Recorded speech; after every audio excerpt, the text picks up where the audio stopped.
Dear educators, a very warm welcome to Viewpoint, an all new initiative from teachertribe.world, a continuing effort to engage teachers in meaningful ways and to create platforms of expression for educators across the world. Viewpoint will be one platform where all you educators come together, share your thoughts, express your feelings, and debate over your viewpoints. Presenting this is a noted and popular host, Miss Rashmi Furtado, perhaps not needing an introduction to many of you, as she has been a prolific quiz host over the last decade co-hosting programs like the Tata Crucible, the RBI Quiz, TCS Inquisitive, just to name a few. She is also the co-founder of Teacher Tribe and has created this platform over the last many years into a meaningful arena for teachers to interact. Ladies and gentlemen, we are truly delighted to present before you your host and anchor, Miss Rashmi Fardado.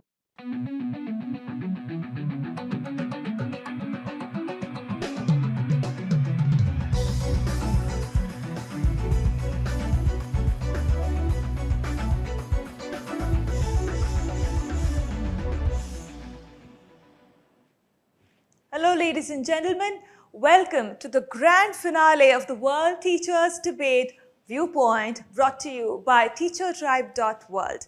This, of course, is a collaboration with three other entities, which is Grey Caps, Global Foundation for Teacher Excellence, and FindTeachers.in, all of which are platforms, engagement platforms created specifically for the teachers and educators of this world.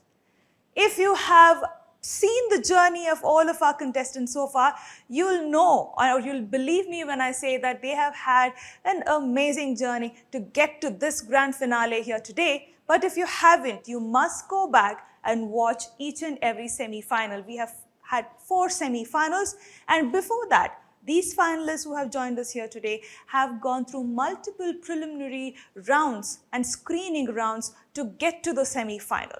And after that, grueling rounds in the semi-final. They were questioned by jury members as well. Tough questions, but they made it to this grand finale. This debate viewpoint is created specially for teachers. We at Teacher Tribe believe that teachers, like any other student, just require an opportunity to express themselves. It could be in the form of a poetry contest, a photography contest, an essay writing contest, or a quiz, or even a debate contest. But unlike the other traditional debates that we have in the world today, Viewpoint is slightly different. We have a few rounds which are solely meant for each of these finalists to express their individual views. And of course, we have one round that is reserved especially and specifically for the debate, where all of them will fight it out. And let's see what happens in that particular round. That turns out to be an interesting round most of the times. But before that, let me introduce our finalists to you. I'm sure you want to know who these finalists are. And then we will get into this grand finale here today. Let me first start by introducing our contestant, our finalist, who has joined us from Vadodara, representing Navrachna Higher Secondary School, Suchitra Mitter.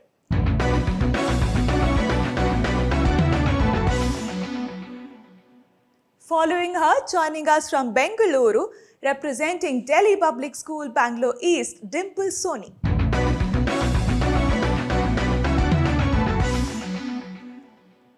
Up next, all the way from Coimbatore, representing the Samskara Academy, is Karuna Murthy.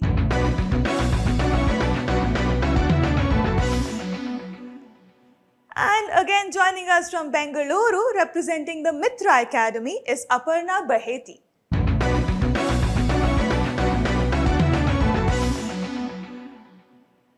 Those are our finalists, ladies and gentlemen. And from now on, it's mostly going to be our finalists who are going to speak and who will express their views. So let's see what happens. let's move into the first round of this grand finale. Coming up is me in 30 seconds.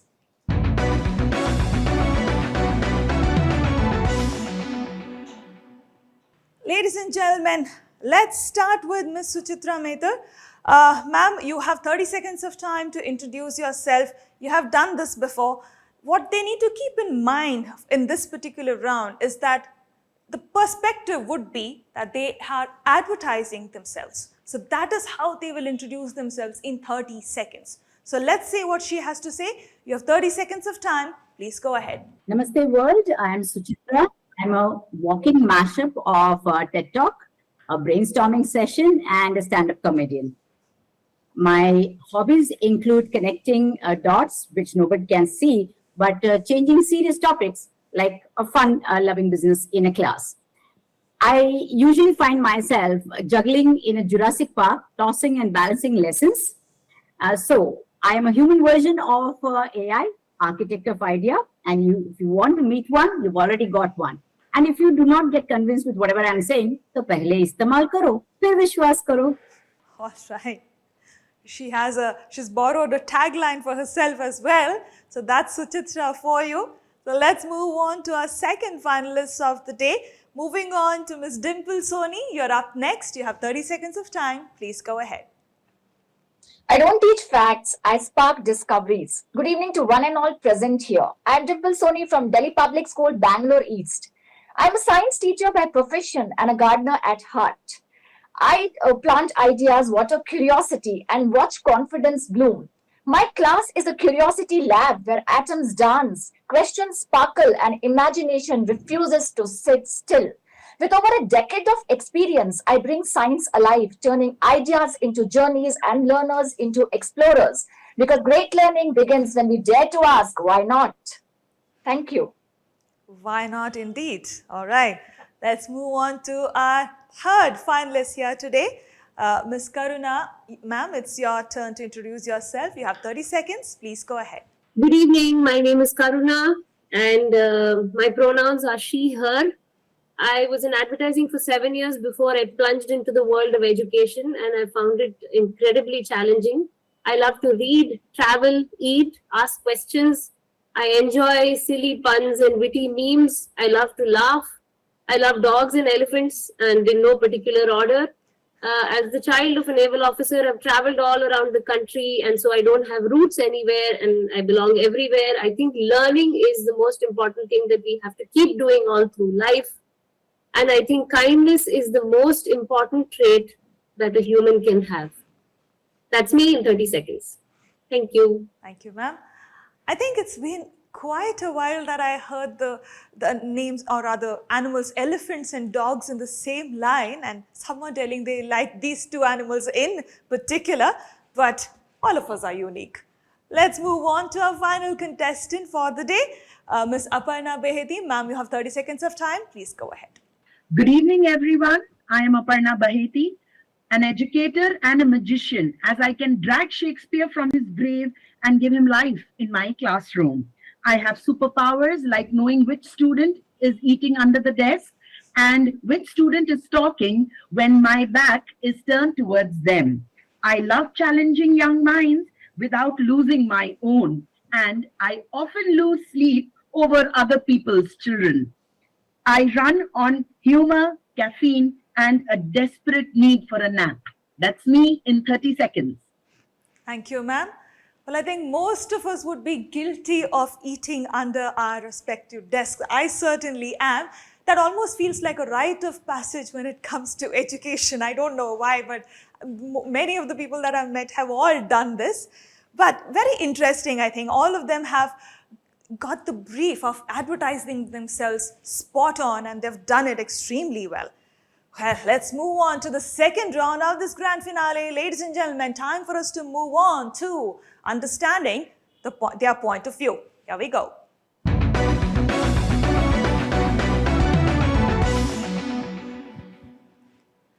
In this round, our contestants are given choice of certain topics, and they have to choose one among all of them. And they get a minute's time to speak on this topic.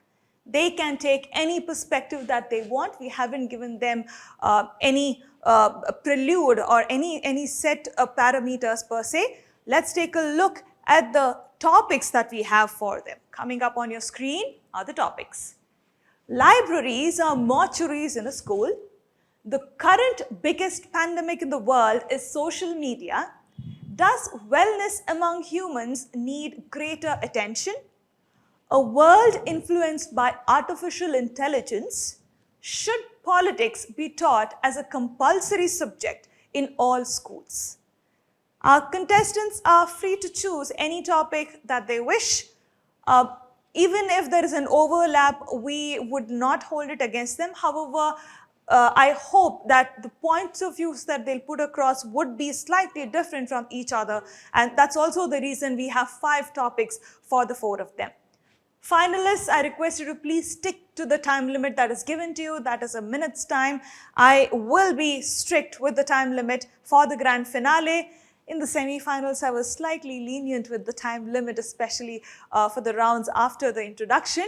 But in the grand finale, I have to be a little strict about the time limit. You have a minute's time. I will stop you at the end of the 60th second. So please make sure you cover most of your impactful points before that. Let's start the other way around, and let's start with Ms. Aparna. Ma'am, you have a minute's time. Which topic would you like to speak on? Let's start with that first. So I'm going to choose the topic libraries are mortuaries in a school. Wonderful. Libraries are mortuaries in a school. I never felt so when I was in school. I enjoyed my library time. But let's see what she has to say. The current situation could be very different. Ma'am, you have a minute's time on this topic. Please go ahead. You want weapons? The best ones are available in a library. Why is a library important in a school? It is a sanctuary of knowledge and wisdom. It fosters the reading habit. It enhances literacy.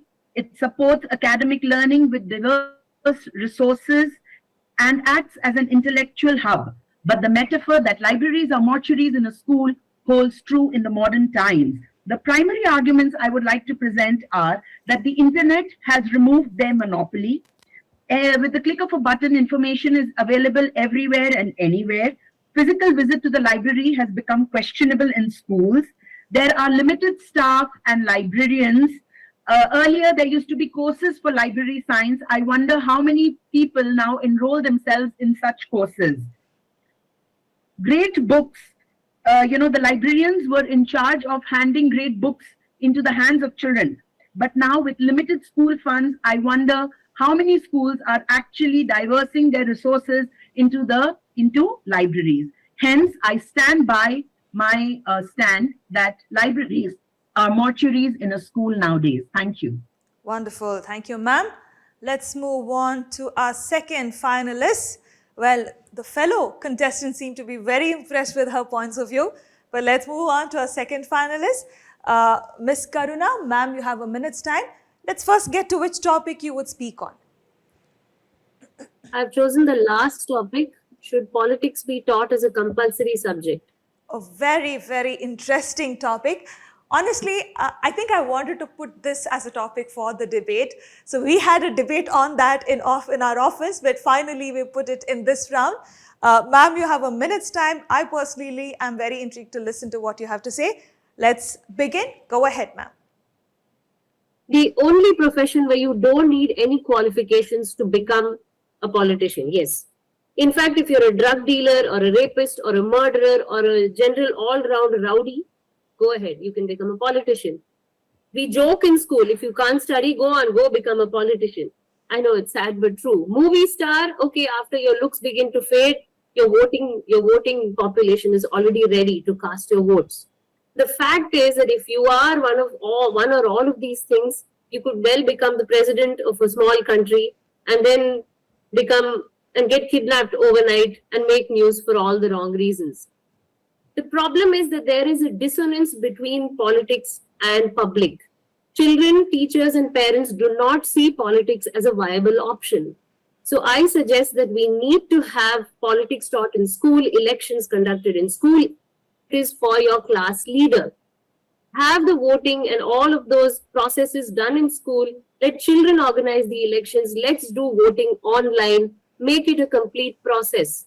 Have qualifications, minimum qualifications to get into politics. Have a written exam. Make social work and commitment to public welfare part of the curriculum. Ma'am, I Teach will have about to the stop you. legislature, the judiciary, You've gone and make over it a the minute. profession that is a viable choice. You've gone over the minute, ma'am. I will have to stop you there. All right, let's move on to our third finalist here today. Ms. Dimple, ma'am, which topic would you like to speak on? I have chosen the topic, the current biggest pandemic in the world is social media. Wonderful. Go ahead, ma'am. You have a minute's time starting now. We are more connected than ever, yet more distracted than ever before. Today's biggest pandemic doesn't need masks or medicines, yet it spreads faster than any virus, reaching millions in seconds, affecting minds more than bodies and showing no signs of slowing down. Yes, it is social media. While it connects us, it also isolates us, trapping us in comparison, misinformation, and endless scrolling. Like any pandemic, its impact is invisible yet massive. Attention spans are shrinking, real conversations are fading, and mental health is quietly suffering. Likes have replaced validation, screens have replaced human connection, and silence feels uncomfortable. The damage is subtle, widespread, and deeply impactful. Awareness is our vaccine, balance is our shield, and self control is the only cure. Let us use social media as a tool, not let it use us. Technology should connect lives, not consume them. Thank you. Wonderful. Thank you, ma'am. So we will now have Ms. Suchitra Mehtar completing this round for us. Ma'am, which topic would you like to speak on? I think I am in sync with Karuna ma'am. I will be going with should politics be taught as a compulsory subject in all schools? Please go ahead. Going on. Please go ahead. You have a minute's time on the topic. Okay.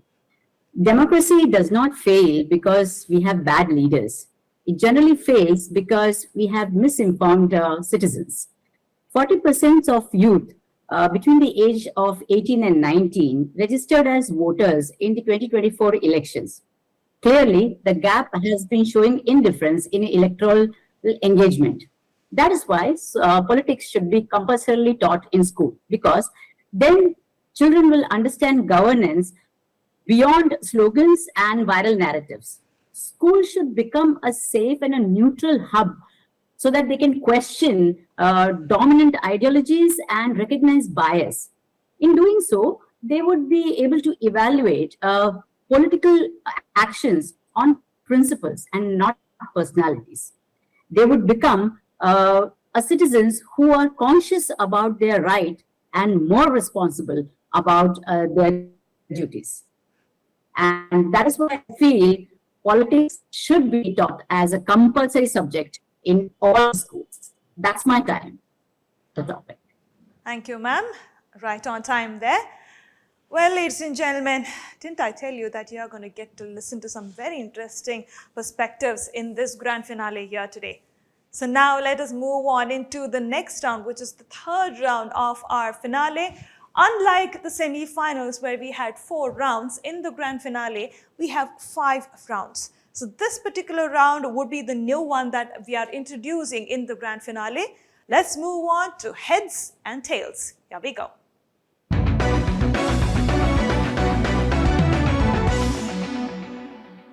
There is a reason it is heads and tails and not heads or tails, because in this round, our contestants have been given a topic and each of them have to speak 1 point for the topic and 1 point against the topic. So they will speak on both the stands, and we will finally get to know what they are saying, how much do they believe in what they are saying, and what happens if they are asked to take both the points of views and what kind of perspectives they come up with.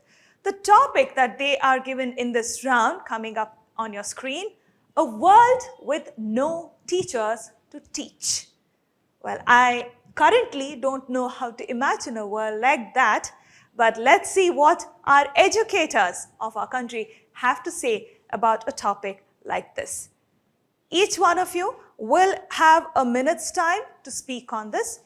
It's up to you if you want to speak for 40 seconds for, when you're speaking for the topic, and maybe, 20 seconds against the topic. It does not matter to me if you are not dividing the number of seconds equally between both the stands. However, the total time you get would be 60 seconds.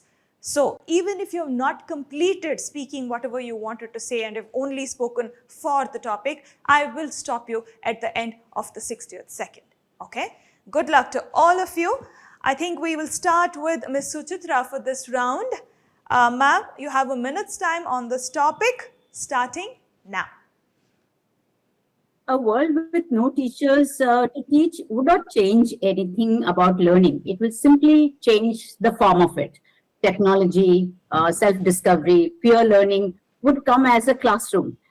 Independent learning would be inculcated because the students would be churning out knowledge by their own curiosity. They would not have an instruction manual walking along with them.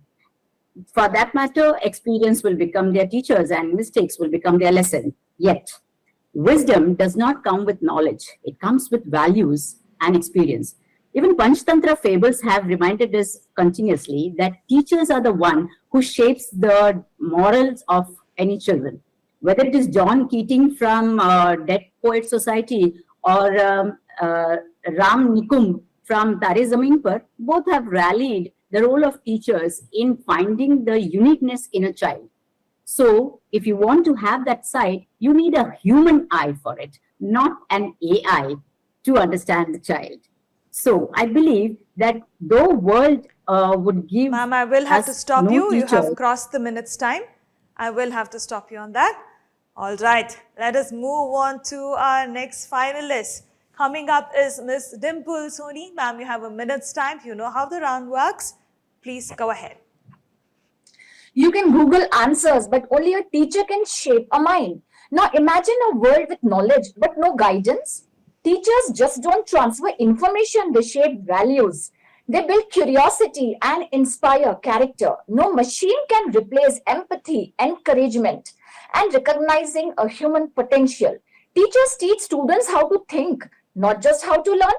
Without teachers, learning becomes mechanical and directionless. Even Eklavya learned archery before Guru Dronacharya's statue.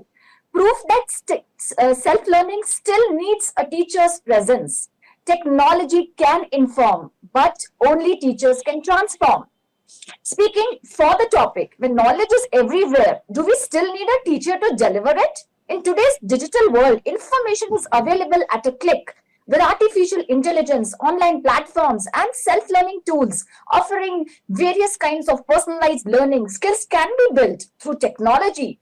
We need not need a classroom and instructor. When information is instantly accessible, learning depends on the access, not the authority, proving that education can continue I will have to stop you there.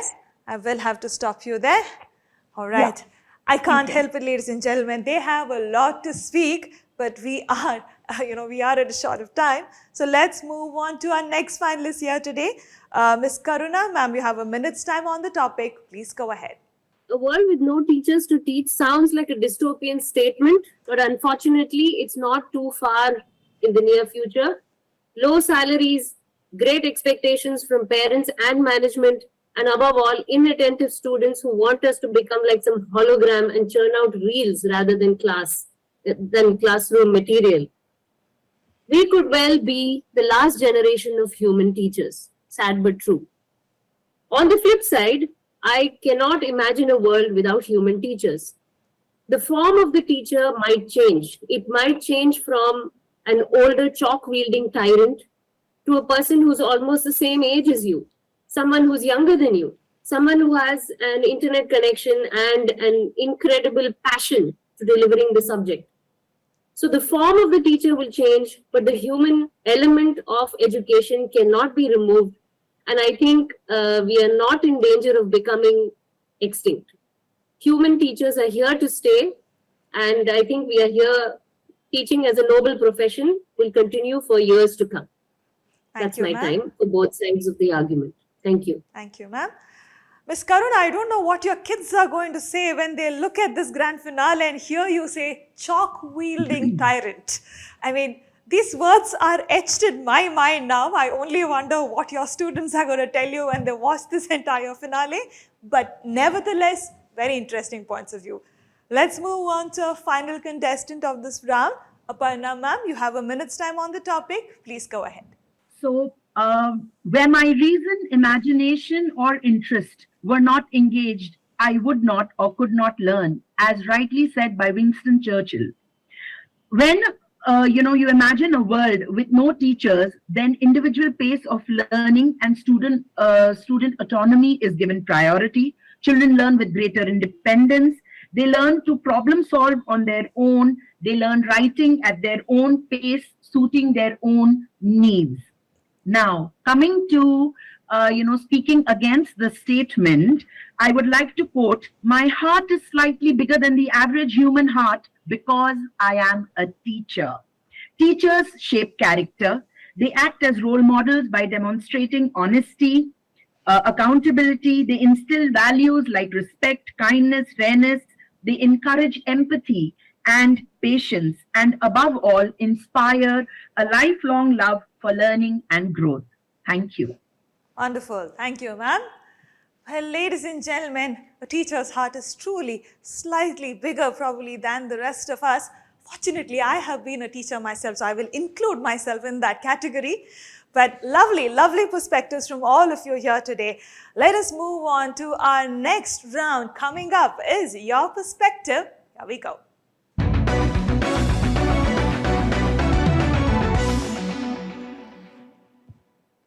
This, ladies and gentlemen, is the debate round. But before we get into the debate, let me tell you a little bit about the prizes that we have for all of our finalists who have been taking part in this debate here today. Ladies and gentlemen, we have one winner and the rest of them will all be joint runners-up. We at Teacher Tribe believe that it takes a lot of effort for anyone to reach a grand finale among innumerable people, innumerable educators who have taken part in this debate here today, or in any contest for that matter. Which is why we believe once you reach a grand finale, you can't really tell that the rest of them are all losers or the rest of them have all failed, while only one is the winner. Which is why we have decided that we'll have one winner, because of course there has to be a winner, it's a contest. The rest of them, all of them, would be joint runners-up. The winner will get a cash prize of rupees 20,000 and all of our runners-up will get a cash prize of rupees 10,000 each. So, having said that, I think now it's a good time for us to get into the debate. Let's take a look at the topic coming up on your screen. Students be allowed to grade their teachers. If you take a look at the statement carefully, it does not have a question mark. Yes, on the face of it, it looks like there is a slight grammatical error, but it was done on purpose. We intentionally wanted to leave it like this and not put a question mark at the end of it, which is why we basically want to see what our educators here today have to say about this particular topic without having influenced their thoughts. But before we get into the debate itself, we will of course give them a minute's time to put forth their individual points of view, and then we will get into a debate of 6 minutes. For now, they have a minute's time. Teachers, you know how it is, a minute's time, not a second more than 60 seconds, so please keep that in mind. Let's start with Miss Aparna. Ma'am, you have a minute's time on the topic. Students be allowed to grade their teachers. Go ahead. I am Sir Oracle, and let no dog bark when I ope my lips. Gone are those days when teachers could stand by this saying, as in the West, already it is predominant that students are allowed to grade their teachers. And why not? A direct feedback can be given by students as they are the primary recipients of teaching. Teachers can improve themselves by the feedback that they receive from students. It empowers students. They can participate in improving the quality of education at their institution. And of course, a better enriched learning culture is advocated, and a learning environment should always have communication as a two-way process. How can we go about this? Students being allowed to grade their teachers. We can have some form of a structured assessment with specific parameters. We can have a system of anonymous feedback. We can have mid-semester and final semester assessments for teachers. We must remember, all said and done, that change is the only constant. Thank you. Wonderful. Moving on to our next finalist, Ms. Karuna. Ma'am, you have a minute's time on the topic. Please go ahead. As my co-participants have said, a teacher's job is not 9 to 5 or 8 to 4. A teacher's heart is larger than other hearts. We make space for so many other children. We often spend sleepless nights thinking about other people's children because we see them as our own. Will this child pass? Will he really finish his project work on time? So we are already under a lot of pressure. The management is constantly looking at us like we are fish bowls in an aquarium. Is it really necessary to give children the power to grade us? Can children make an unbiased choice? Would they pick favorites? If I am a little strict with a child because I want him or her to do his or her best, would the child in the next evaluation say, no, this teacher is too strict? So are children old enough, mature enough to grade teachers? I think not. I think direct feedback is there on children's faces when you're teaching them. You can see the glimmer of understanding the moment you teach and a concept has gone across. Ma'am, I will have to stop you there. You can, of course, express rest of your views in the debate that's coming up. Yes. But for now, let us move on to our third finalist here today, Ms. Dimple. Ma'am, you have a minute's time on the topic. Please go ahead. The best leaders are not afraid of feedback. Why should teachers be? I strongly support the idea that students should be allowed to grade their teachers, not to judge them, but help them grow. Students are the primary stakeholders of education. They experience teaching every day. What inspires them, what confuses them, and what truly helps them to learn. When their voices are heard through structured, constructive feedback, teachers become reflective, responsive, and teaching becomes relevant. Grading teachers does not weaken authority. It strengthens accountability. It encourages self-improvement, innovation, and trust in the classroom. In a world that values collaboration and continuous learning, feedback should flow both ways. Of course, this must be guided, constructive, anonymous, not emotional or punitive. When done right, student feedback becomes a mirror, not a verdict. Because education is not a one-way lecture. It is a two-way learning journey. Thank you. Wonderful. Thank you, ma'am. Moving on to our final contestant for this round, Ms. Suchitra. Ma'am, you have a minute's time. Please go ahead. If education is a two-way street, then I think we should have some speed breakers to break the monotony of any disengaging class. Grading teachers by students will definitely improve education because it will highlight the areas where teachers has to excel or the teachers need support. But however, we need to be very cautious with this.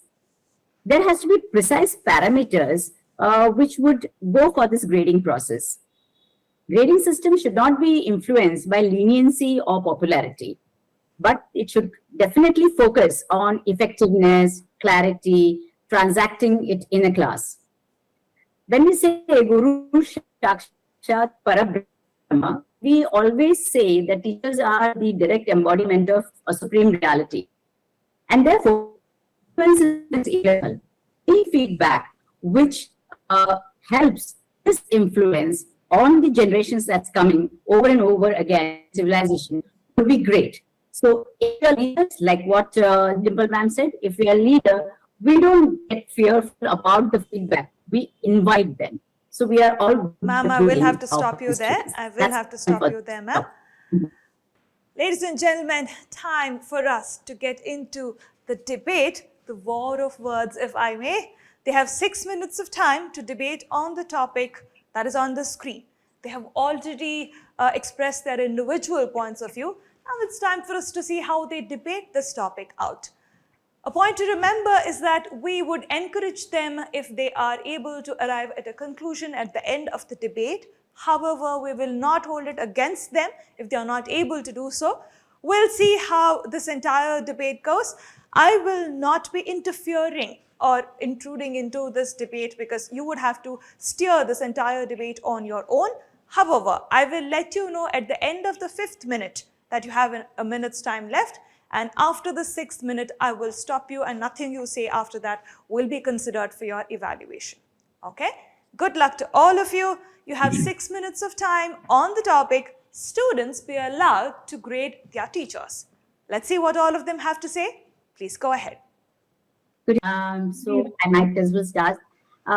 What Karuna ma'am had said, or what Aparna ma'am and Dimple ma'am said, as I said, that I think grading should be done, but the parameters have to be precise. It can be that the students are given age-appropriate rubrics to grade, and also it can be done with a professional evaluation from this. In higher universities, this grading system is working. So if it comes down to school, it will only help us.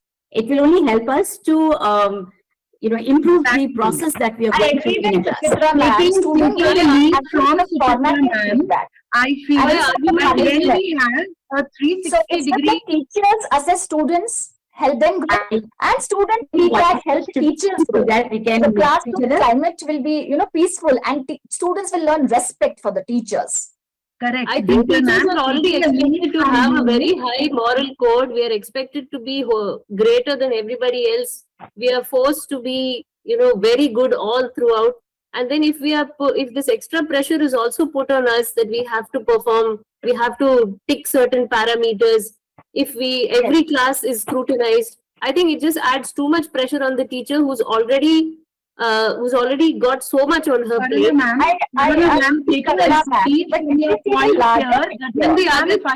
It's built a culture of mutual respect, which is very important. I think respect is a very delicate subject which doesn't come if children are allowed to say everything about the foundation of great teaching is what I believe. And the grading can be structured, anonymous, and age appropriate. Now, if children Karuna ma'am and Suchitra ma'am, they will take the time Karuna ma'am and Suchitra ma'am, my only point here is coming from a corporate background into a teaching background. When we have a 360-degree appraisal format in a corporate, what is holding us back for a similar appraisal system in an educational institute? Children, are generally intimidated at times by a teacher. They fear speaking up against the teacher. Yes. Many a times we see that, teachers, they join at a young age and they ensure they retire. And it helps the student to understand that feedback is used as a tool, not as a weapon. And they become very laid back with their age. They are not able to catch up. Which is very, very important. The grading system has to be given parameters, or it has to have a rubric which is age appropriate. I do respect whatever points you have said, that the children can be biased and they can evaluate a strict teacher to be unpopular. Definitely. And we all experience that in the classroom. But when we mentioned, Yes, Suchitra ma'am, taking the lead from you, as I mentioned, in my points, I also said that we can always have a system of anonymous feedback. Where children are not, in the fear of being victimized, or a teacher cannot pick up on the child. My fear about this is there could be a systematic witch hunting that happens sometimes. And if a teacher has not performed even as per management guidelines or whatever parameters the management has kept in mind, and if children also give negative feedback for whatever reason and the teacher is asked to leave, then children will have this idea in their head, we removed the teacher or we took a step. Grading is a formatted feedback. It's not a punishment, I believe. And it always highlights my opinion and the gaps in the teacher-student relationship. Must be very constructive, and it must be taken with a pinch of salt. I feel they're able to as I said that, teachers have a confident teacher, right? I agree that a confident teacher has no place for ego or pride, and anyone I'm sure I can walk into any of Absolutely your not. classrooms on any given day and I can observe you.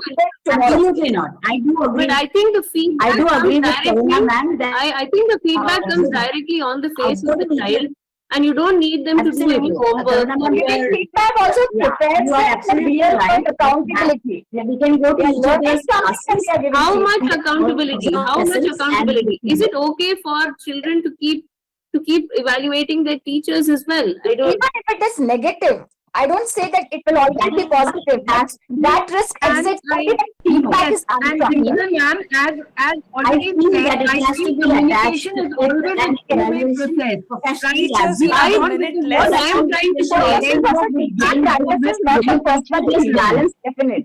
Teachers, okay, we And have a let me minute just left. say this. Let me just say this.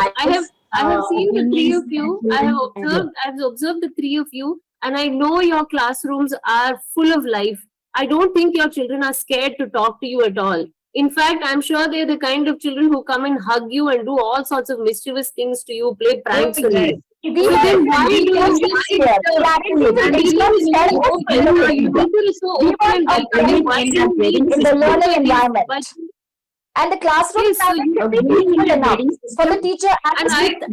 I wish I had a science teacher like Dimple ma'am who made the atoms dance.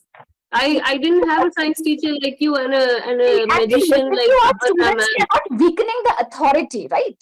They will not weaken We the are authority. We are the open and accessible like you. Why do we need evaluation? If you No, are Teachers, already you open, have consumed all of your 6 minutes. Karuna ma'am, Teachers, evaluation good relationship teacher between the on her student and the Aparna teacher. ma'am, She knows Dimple she's ma'am, doing a good Chitra job. ma'am, I will need you to A stop. child, All right. I Aparna promise ma'am, I will need you to stop. Feedback is constructive. Dimple ma'am, Definitely growth is Suchitra there. ma'am, It will I will motivate need you growth. to stop. We have, you have already consumed your 6 minutes. In fact, you have consumed a little more than 6 minutes. Well, ladies and gentlemen, I for sure will reserve my opinion on this topic. Maybe if I'm on the other end debating, I would give my opinion, but as of now, as a host, I have to be very neutral. So let's move on to the next round of our finale here today, the last round of our grand finale. Coming up is the jury time. Here we go.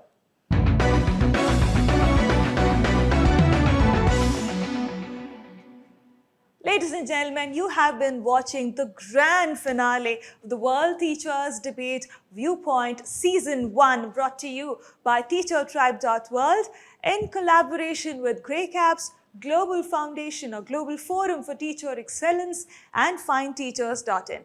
All platforms created especially for the teachers of this world. And this debate itself is a part of multiple initiatives by Teacher Tribe created for our teachers to build lasting friendships and build their network in the teaching community and also learn from each other. I'm sure all of our finalists who have taken part and our other contestants who have taken part through the semi-finals will agree with me when I say that all of us have learned a lot from each other through this entire journey. But for now, it's the jury time. So let us get to know our jury members and see what questions they have to challenge all of our finalists here today. Ladies and gentlemen, as promised, we have a stellar cast of jury members who have joined us here today. Let me quickly introduce them to you and then move into the challenges or the questions that they have for our finalists. Let's start with Ms. Punita Chauhan. She has been an educator for over 4 decades now, of which she was the principal of the Hilltop School, Jamshedpur, for close to 2 decades. She was the convener of ICSE and ISC schools in Jamshedpur. She's visited Wales on multiple various occasions. She has visited and also been a part of the British Council. She has also visited China as a part of the 10-member delegation, and she's visited United States for other educational programs. She has earned innumerable awards and recognitions: Excellence in Education Award from the Telegraph, the Alankar Award from Tata Motors, to name a few. She has spearheaded several community service initiatives as a part of values education at the school, and for which she has received an award from the then Governor of Jharkhand, Srimati Draupadi Murmu, who's of course our president currently. She has also trained several teachers on creative writing and leadership. She has played several roles as an educator, from principal, director, convener, to being a part of various international delegations. But at the heart of it all, she's a passionate teacher. So Punita ma'am, thank you so much for joining us here today. She's also one of those who was an integral part of the team when we initially created this particular format of Viewpoint. Punita ma'am, thank you for joining. We hope you have been enjoying the finale so far. Absolutely. Wonderful. Let us move on to our next jury member who has joined us here today, Ms. Chitra Venkatesh. Chitra is an educator, a program designer, and global sustainability leader whose work bridges education, environment, and organizational transformation. As the Global Education Network leader at the World Wildlife Foundation International, she shaped education and youth strategies across 100+ countries, working with organizations like UNEP and the World Organization of the Scout Movement and the Foundation for Environmental Education. In Singapore, she led WWF's Education and Outreach Division, growing it into a regional leader for school and youth engagement. Chitra is an early years educator registered with the Ministry of Education Singapore, and having worked with schools and institutions on all 5 continents, she now sort of returns to her roots and is helping many schools strengthen their early years of learning in India as well. She, of course, is joining us from Singapore, but she is doing a lot of work with schools in India as well. Chitra, thank you so much for making time and joining us. I do understand that the difference in time zone can affect, but thank you so much for doing it for us. Moving on to our third jury member, Mr. Mahadevan Venkatakrishnan. Most of us fondly call him Maha. He's the head of school education business unit at TCS ION, which is a strategic business unit of TCS itself. And in this leadership role, he drives business strategy and execution, spearheading large-scale digital transformation initiatives that enable schools across India to modernize teaching, learning, and assessments at scale. With over a decade of experience as a product manager, Maha has led the design and rollout of innovative education platforms that combine hardware, software, pedagogy, and data for measurable learning outcomes. He works closely with state and central government education departments and contributes to national programs such as the National Education Policy, Parak, and teacher training initiatives. He's also a part of multiple education-focused advisory groups and think tanks. Outside of work, Maha is an amateur beekeeper, passionate about biodiversity and conservation, and a curious space archaeology enthusiast exploring how technology helps uncover the past. He is also a voracious reader and an amazing singer, is what I've heard. I've not heard him sing though, but I've got to know that he's an amazing singer as well. Maha, thank you so much for joining us. I know you're traveling as well, but thank you so much for making this happen for us. Thanks, Rashmi. It's my pleasure. All right. So I think let's start with Punita ma'am. Punita ma'am, whom would you like to speak to? I would put my question to Miss Aparna. Please go ahead, ma'am. Good evening, ma'am. It's an honor. Good evening, Aparna.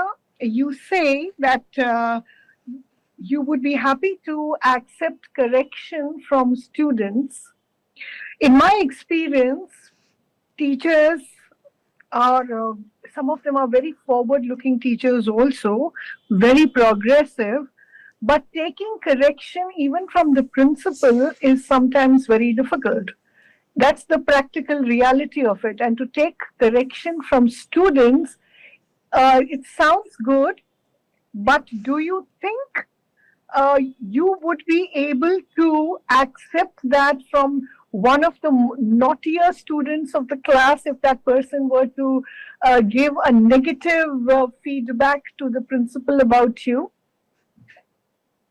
All right. Thank you so much for this question. It is very challenging.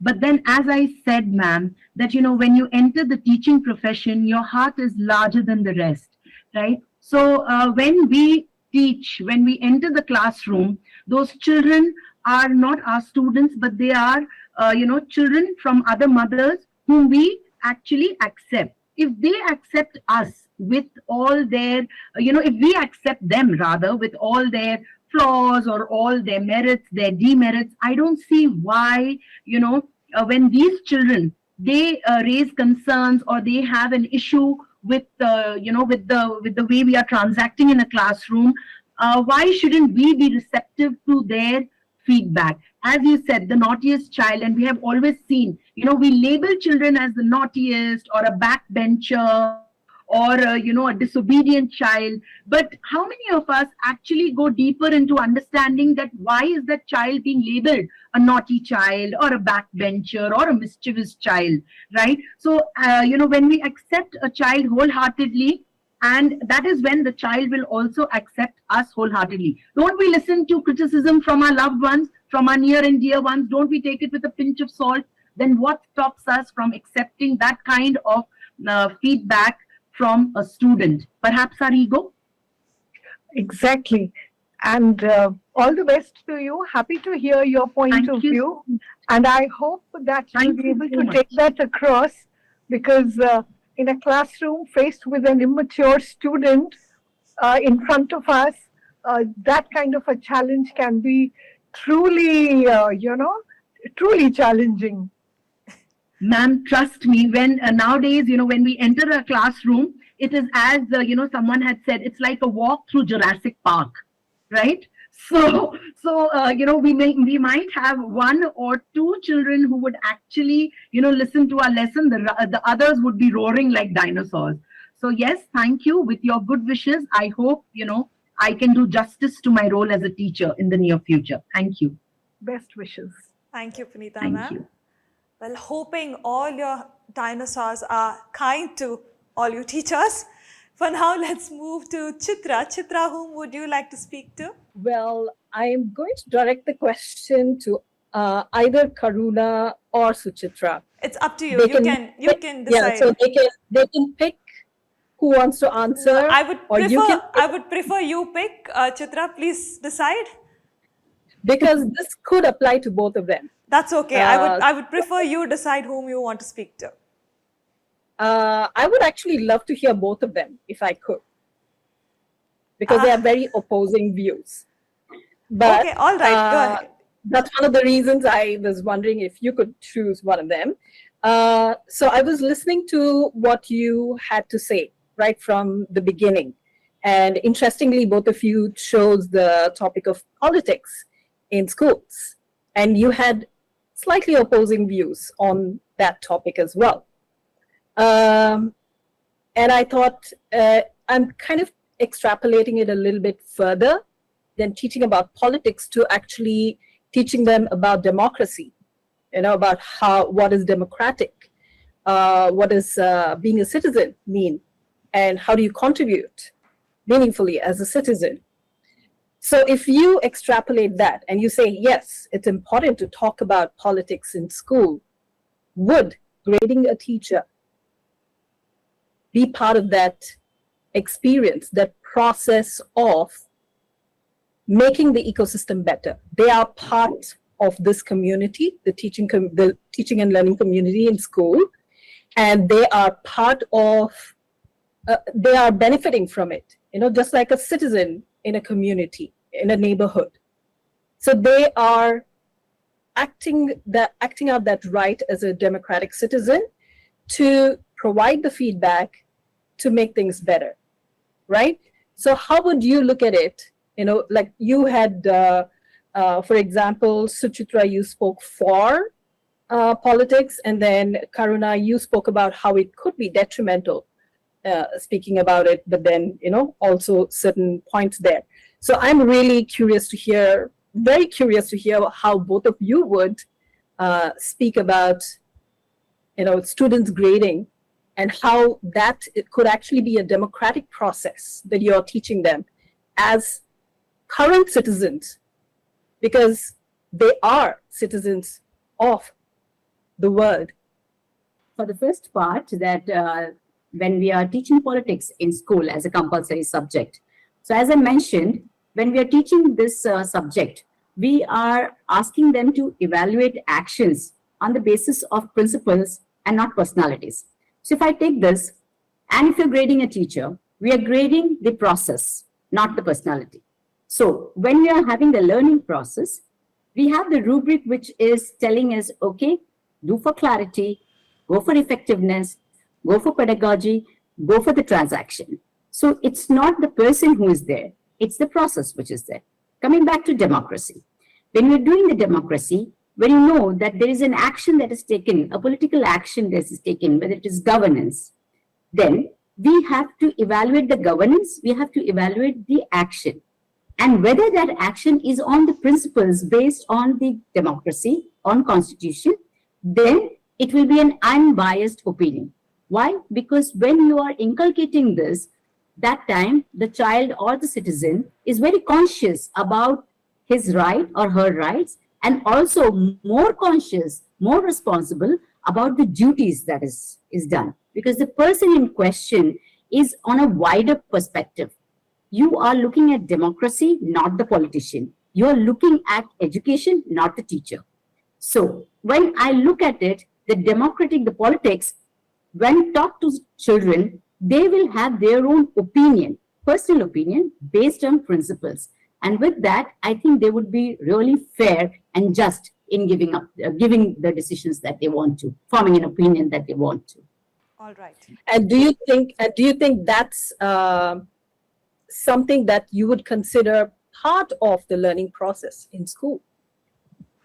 I certainly would. How does that go towards who, because all of you spoke about how you had big hearts and you had, certain things that you wanted to achieve despite whatever may be happening in your class. So how does this add to that? Okay. I'm a political science teacher, Chitra ma'am. So I teach politics, keeping in touch with judiciary as well as everything else in polity. When we are talking about grading systems and we are talking about democratic views, we do tell the children, we sell the ideologies to the children. We don't say this is my personal favorite. Yes. I sell the ideology to the children and the children picks that ideology for them. It's based on their exposure. It's based on the knowledge that's available in and around with them. And when they have that opinion, then they can always evaluate any action or any kind of social policies that is circulated by the government. And they can tell whether this is good for them or not good for them. They definitely become responsible for the decisions or the opinions that they are putting into or implementing into. If I take that to the grading system, it works in a similar manner. They have that this is the principles, this is the rubrics that they have given to them. And on the basis of that, they just have to do the process. I believe that would be very judiciously handled by the children when we teach them what is politics, how the ideologies have to be implemented in a society. Yeah, it kind of brings me back to my civics lesson where, textbooks used to, back in the day, have the rights you have as citizens, and then on the back sheet you had the responsibilities as citizens. So I think it's the balance of those two. Absolutely, it's two sides of the same coin. You have the conscious about your rights, then you have to be responsible about your duties as well. Ma'am, if I may, go ahead. Chitra ma'am, thank you for the question. I have a slightly contrarian view because the democratic aspect, in my opinion, does not extend to teachers, because children do not get to choose who their teachers are. I cannot say that I want Aparna ma'am throughout my life in school. I cannot say I want only Dimple ma'am or Suchitra ma'am. It doesn't work like that. Children don't choose the teachers that they get to study with. all through school, and they have to be happy. They have to accept whoever teacher is coming to their classroom. I think the process of democracy has to be in the election and the creation of student councils. The duties and responsibilities of children have to cover the entire campus. Am I keeping my campus clean? Am I keeping it litter free? If I see a child littering, throwing something, am I going to speak up and say, hey, that's wrong? If somebody is not keeping the restroom clean, am I going to say, listen, this is your restroom as much as it is mine, so let's keep it clean. I'm not just going to leave it to the ladies who clean or the people who clean. If I'm going to help in serving food at the canteen, if I'm going to ensure that there is silence in the dining hall. So it's not just the job of the elected representatives, the students from among the children, but it is also the job or the responsibility of every child to ensure that certain code is followed throughout the school. The other thing also, when you have democracy and you have an electoral process in campus, is that if a person is not doing his or her job properly, if you have a boy or a girl who's only giving favors to his or her friends, yes, you can sit wherever you want. Yes, you can talk in the dining hall. Oh, yes, you can jump the queue. This happens even in school. Often older children ignore the action of bullies because that person is a friend or the person is a popular boy or girl. So that's where a child's democratic responsibility or duty as a citizen of that school has to come in. I don't think it necessarily needs to extend to the teachers. Yes, the teacher has to be open and accessible enough for the child or the council to go with their issues and say, listen, this problem is beyond our realm of understanding or beyond our scope. So please take it to the principal or please take it to the correspondent. Or we would like to go to Singapore for our holiday. So please, can you help us with this? Yes, so I think democracy, if you make it too much, give it too much in the hands of children, then it becomes democracy. It's a recipe for chaos, I think. But there is a fine line between too much and that's what's happening in politics anyway. Politicians think they can do whatever they want. So it has to be with a spoonful of salt, I think. That's my opinion. Thank you. Wonderful. Thank you, Karuna ma'am. Okay. Maha, that leaves us with the Dimple. See, we were just talking about democracy in class, students grading teachers. So let's take a scenario.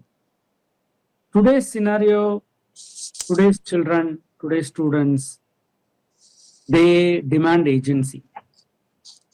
Where do you draw a line between, let us say, student voice and teacher authority? Can you give me one example, let's say a non-negotiable rule, which you will put in your classroom? And can you just explain how will you enforce it with dignity? Good evening, sir. That's a challenging question, definitely. From my perspective, I think definitely a line has to be drawn somewhere. But taking feedback from students, not a harm, because definitely expertise, when it meets feedback, then definitely things improve and it improves reflection and the teacher becomes more constructive and it's a two-way process. But yes, line has to be drawn. Students and the line is respect. Respect for teachers, which is the most common problem which we are facing nowadays in the classroom, is disrespect from the students. They don't treat teachers as Guru Brahma, Guru Vishnu. It's not, the days are gone when they respect teachers, they treat them as God, or, even wish them on a day of Guru Purnima, which we used to do when we were students.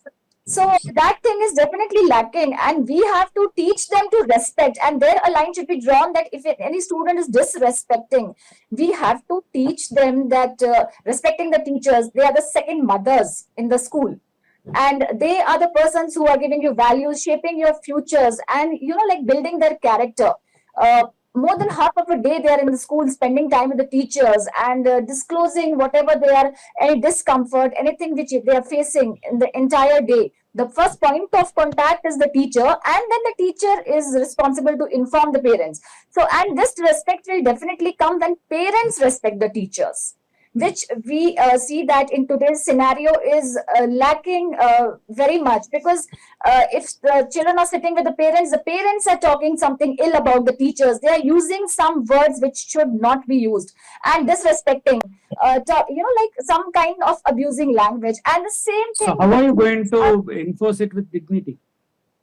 yeah, so the thing is, we have to inculcate in their minds that the character of teacher is nonetheless more than a god. It is just like a second mother. They cannot disrespect, because we teachers are also human beings, and we are on duty for the all entire 6 to 7 hours in the school. We are there to help them, and we are nowhere harming them. We are definitely giving all the positive things, positive inputs to them. So they have to learn to respect them.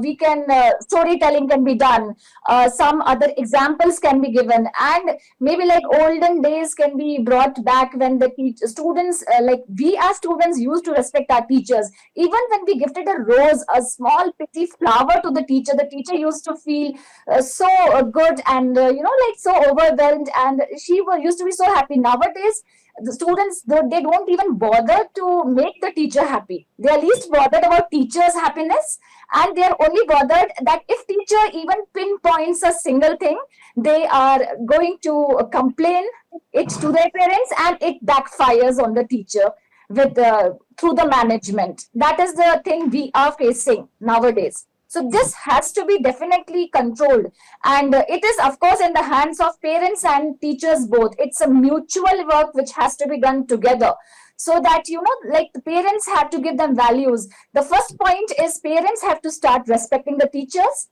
as it was being done when our parents used to respect. The same way they have to respect the teachers, the same thing will be learned by their children, and they will follow. And of course, some inputs by the teachers in the classroom, some real world scenarios, some storytelling sessions. We can also reinforce those values. Thank you, Dimple. Thank you. Thank you, Maha. Ladies and gentlemen, I know I kept telling you about how great our finalists are, but I did tell you that we have a great panel of jury members as well. And I think the questions that all of them put across here today, sort of left our finalists stumped for a moment there, but they were still able to manage and give appropriate responses to them.